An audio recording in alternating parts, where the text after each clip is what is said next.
Hello football fans, বার্সেলোনাকে পরাজিত করে champions লিগের সেমিফাইনালে উঠল পিএসজি। কালকে রাতে চ্যাম্পিয়ন্স লিগের কোয়ার্টার ফাইনালে দ্বিতীয় লেগের ম্যাচে বার্সেলোনার হোম গ্রাউন্ডে পিএসজি 4-1 গোলে কাতালান ক্লাবটিকে পরাজিত করেছে। কোয়ার্টার ফাইনালের প্রথম লেগে বার্সেলোনার কাছে পিএসজি নিজেদের হোম গ্রাউন্ডে 3-2 গোলে পরাজিত হয়েছিল, যার কারণে দ্বিতীয় লেগের ম্যাচটিতে তারা অ্যাগ্রিগেটে পিছিয়ে থেকে মাঠে নেমেছিল। ম্যাচটিতে অবশ্য শুরুটা দারুণভাবে করেছিল বার্সেলোনা। গেল ম্যাচে পিএসজির বিপক্ষে জোড়া গোল করা ব্রাজিলিয়ান ফরোয়ার্ড রাফিনা এই ম্যাচটিতেও বার্সেলোনার হয়ে প্রথম গোলটি করেন।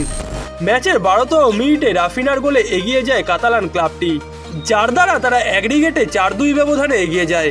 কোয়ার্টার ফাইনালে দ্বিতীয় লেগের এই ম্যাচটিতে শুরুতেই গোল পাওয়ার পর ম্যাচের 29তম মিনিটে অনাকাঙ্ক্ষিত একটি ঘটনার সাক্ষী হয় বার্সেলোনা।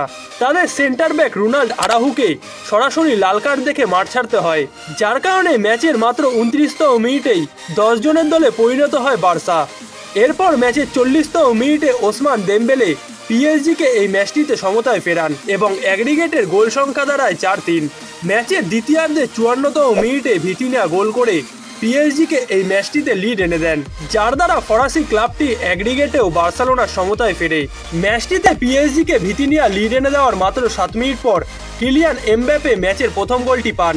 পেনাল্টি থেকে এই ফরাসি তারকা গোল করে ম্যাচটিতে পিএসজিকে 3-1 গোলে এগিয়ে দেন এবং সেই সময় অ্যাগ্রিগেটে পিএসজি 5-4 গোলে এগিয়ে যায় এবং ম্যাচের একেবারে শেষ মুহূর্তে 89তম মিনিটে ম্যাচটিতে কিলিয়ান এমবাপ্পে নিজের দ্বিতীয় গোলটি করেন, যার দ্বারা পিএসজি এই ম্যাচে সরাসরি 4-1 গোলের জয় পায় এবং অ্যাগ্রিগেটে 6-4 গোলে এগিয়ে থেকে তারা চ্যাম্পিয়ন্স লিগের প্রথম দল হিসেবে সেমিফাইনাল নিশ্চিত করে।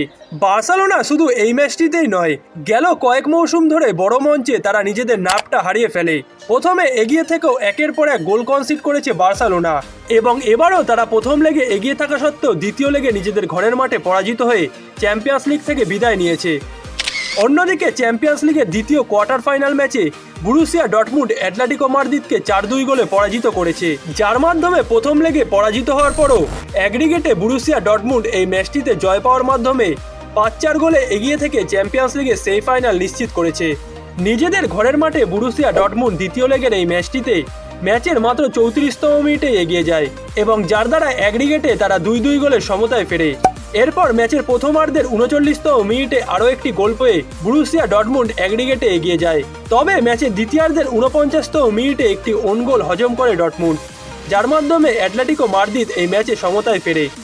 এরপর ম্যাচের 64তম মিনিটে আর্জেন্টাইন ফরোয়ার্ড অ্যাঞ্জেল কোরেয়া অসাধারণ একটি গোল করে এই ম্যাচটিতে অ্যাটলেটিকো মাদ্রিদকে সমতায় ফেরান এবং তার এই গোলে অ্যাগ্রিগেটে 4-3 গোলে এগিয়ে যায় অ্যাটলেটিকো মাদ্রিদ। তবে ম্যাচের 71তম মিনিটে ফুলক্রাগ এবং ম্যাচের 74তম মিনিটে সাভিটজার গোলে কোয়ার্টার ফাইনালের দ্বিতীয় লেগের ম্যাচটিতে 4-2 গোলে জয় নিয়ে মাঠ ছেড়েছে ডর্টমুন্ড এবং অ্যাগ্রিগেটে তারা 5-4 গোলে এগিয়ে থেকে চ্যাম্পিয়ন্স লিগের সেমিফাইনাল নিশ্চিত করেছে। এবারের আসরে চ্যাম্পিয়ন্স লিগের সেমিফাইনালে মুখোমুখি হবে বরুসিয়া ডর্টমুন্ড এবং পিএসজি এবং দ্বিতীয় সেমিফাইনালে কোন দুটি দল একে অপরের মুখোমুখি হবে সেটা আজকে রাতেই জানা যাবে।